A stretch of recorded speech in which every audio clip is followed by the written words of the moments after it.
ਭਾਜੀ ਮੈਂ ਲੱਟਾਂ ਬੰਦ ਉਧਰ ਤੇ ਵੇਖ ਅਗਲਾ ਦਰਵਾਜ਼ਾ ਵੀ ਖੁੱਲਾ ਹੈ।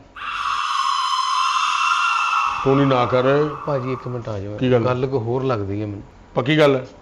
ਹੌਲੀ ਬੋਲੋ, ਗੱਲ ਪੱਕੀ। ਹੌਲੀ ਕਾ ਦਿੱਲੀ ਦਿਲ ਵਾਲੀ ਬਾੜ ਹੈ, ਹੌਲੀ ਬੋਲੋ, ਸਾਡਾ ਘਰ ਹੈ। ਸੋਣੀ ਹਾਂ, ਚੁੱਪ ਕਰ ਜਾ। ਕੀ ਗੱਲ, ਜ਼ੋਰ ਸੁੱਤਾ? ਤੂੰ ਪਹਿਲੇ ਜੁਗਤਾ ਕਰ ਲੈ, ਆਪਾਂ ਠਹਿਰ ਕੇ ਫੜ ਲਾਂਗੇ। ਅੱਛਾ, ਮੈਂ ਤੁਹਾਨੂੰ ਦੱਸਿਆ ਤੁਹਾਡਾ ਵਹਿਮ ਹੀ ਸੀਗਾ ਸਾਰਾ। ਓਏ ਆਹੋ, ਵਹਿਮ ਤੇ, ਲੇਕਿਨ ਤੇਰਾ ਵਹਿਮ ਨਹੀਂ ਸੀ।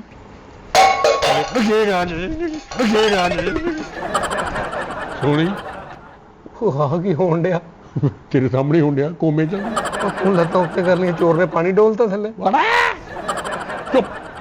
ਨਹੀਂ ਭਾਜੀ, ਮੈਂ ਨਹੀਂ ਹੈਗਾ। ਹਾਂ, ਤੂੰ ਨਹੀਂ ਹੈਗਾ, ਤੂੰ ਨਹੀਂ ਹੈਗਾ। ਹੋਰ ਤੇਰਾ ਜ਼ਮੀਰ ਆ। ਇੱਧਰ ਆ, ਇੱਧਰ ਫੜ ਛਿੱਤਰ। ਇਹਨੂੰ ਕਿੱਦਾਂ ਫੜਨਾ, ਕਿੱਦਾਂ ਹੋਏ? ਇਹ ਸਾਲਾ ਪਤਾ ਨਹੀਂ ਅੰਦਰ ਬੋਤਲਾਂ ਖੋਲਣ ਦੇ।